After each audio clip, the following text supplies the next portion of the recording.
Is there a feminization of the art world? Feminization of photography? Yeah, let's talk about that. I was just on a panel for the Warhol Foundation, or for the Arts Writers Grant Program in Philadelphia a couple weeks ago.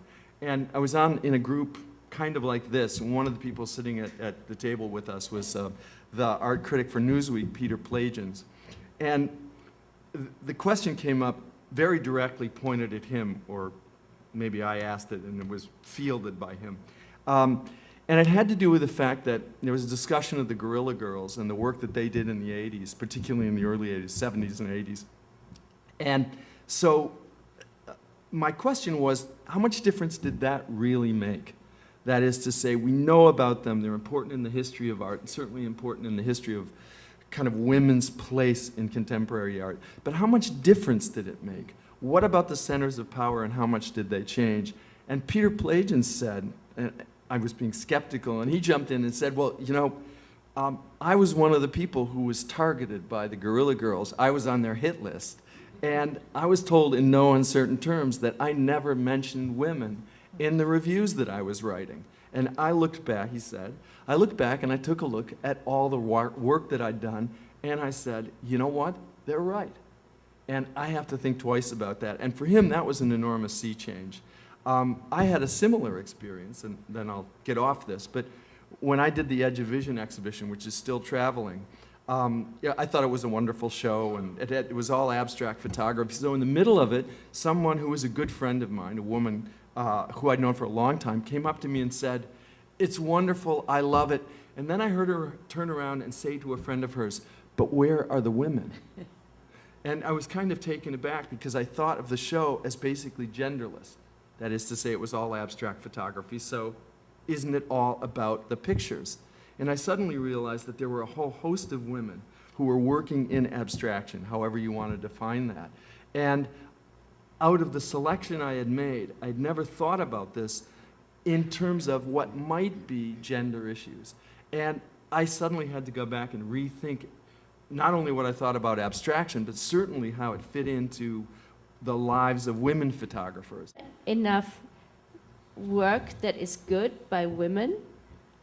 Should it be, you know, or do we have to, okay, we don't have a woman in there because, you know, I didn't find a picture and now I have to put one in? I mean, I think no question there's always great work by women around, Yeah. Whether it's in the context of what you're working on. I mean, I realize, thinking about the Harper's Bazaar show that I just put together, I think there is one woman in that show of 30. Who is that? Camilla Ekrens.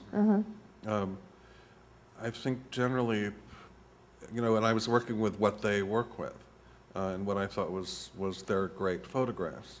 And I certainly would have rather had a more equitable range of things, but that's the way. Lisa, I wanted to ask you, you are a teacher and a photographer. And I guess what, you know, it's graduate photography, right? Mostly undergraduate. But some. So graduate I'm curious about, you know, the numbers, you know, because I suspect that nowadays we have more, no, actually I know, that we have more female students. Definitely. And, you know, you would think, though, if there's so many students that are graduate, there must be more female work out there, and there shouldn't be even a question of gender, you know, because we know women are good and men are good, you know, and so on. So, as far as the graduate program at the school I teach at, there are always more female applicants, and there are always slightly more female students. And the numbers, I mean, it's not like, you know, the School of Nursing where it's 92% women and 8% men. That's a separate issue. But so last year, there were 138 applicants, female applicants to the MFA program, and 109 male. And those numbers are pretty standard. And that ratio, which is fairly close, but it's still like, what, 30% more women. And then slightly more women students end up going to the school, being accepted and then accepting the invitation. And I think there is a concerted effort when you are choosing people for a program to make something diverse and to make a diverse group of people and to balance out male versus female, but it does tip female. But I will say for my undergraduate classes, I don't really choose my class that way. And what ends up is really students choose me. And I can't tell you how many semesters over the last few years that I've had 1 or 2 male students and 10 to 15 women in the room. So and I always sort of yeah. feel Yeah. bad for the guys. Right. They're so outnumbered. But undergraduates, it is a different sort of story, how many of them will end up being photographers. But the interest in photography and follow through is there with young women. In 1910, there was a fairly large photo workforce in this country, and indeed in the Western world. And 20% of it was female, far higher than just about any other industry you could possibly name at that point. This is non-domestic work. It's work outside the home. Sometimes it's in the context of the same space. But a 20% female workforce in 1910 is enormously high. That is Now, that's not reflected clearly in the history of photography, obviously. And yet, that was the professional reality. That was the reality of the business. The second thing is that currently, if you go through the list of museum directors in this country, the official, the Association of Museum Directors, it's 50% women. And I just want to go through a list of some of the places where women are either directing museums now or have been recently. This is off the top of my head, and it's by no means comprehensive. But the Phillips Collection, the Hammer, the Henry Museum, the Henry Gallery out in Washington, the Walker, the Dallas Museum, the ICA in Boston, the Museum of Arts and Design here in New York, and until recently, and I don't know what the status is now, but of course the Folk Art Museum, and recently Cleveland, Philadelphia, the Guggenheim, the Whitney. All those have been directed by women at the top. So I think it's really, that part of it has been absolutely, to me, a barometer of the fact that on some level, being a museum director or being a person in the arts is not financially remunerative at the highest level, okay? Some people get paid very well. Those jobs have tended to go to men, not exclusively, but they have tended to.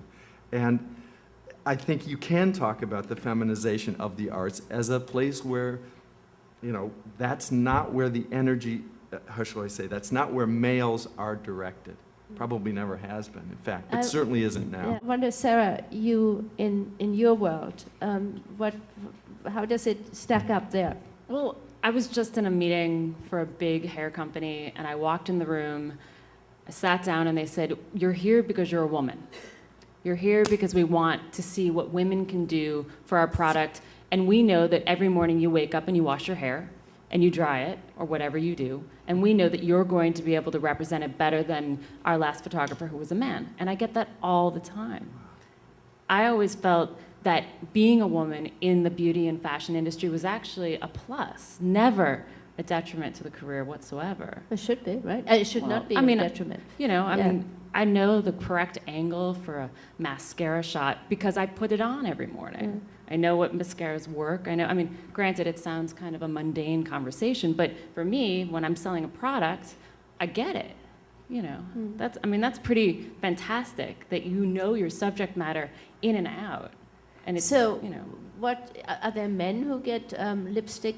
They are, right? Absolutely. Yeah. Absolutely. And, when we're bidding on jobs and there could be 4 or 5 photographers up for the same project, it's pretty much 50-50 male and female when I hear about who's bidding on it. And there's some very attractive photographers on both sides of the playing field, male and female. And I see the same people up over and over again, but it's because the work is good. It's absolutely not gender biased whatsoever. So you feel fine?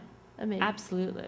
In fact, it made me more of a woman working in beauty and fashion than I ever was before that. Yeah, well,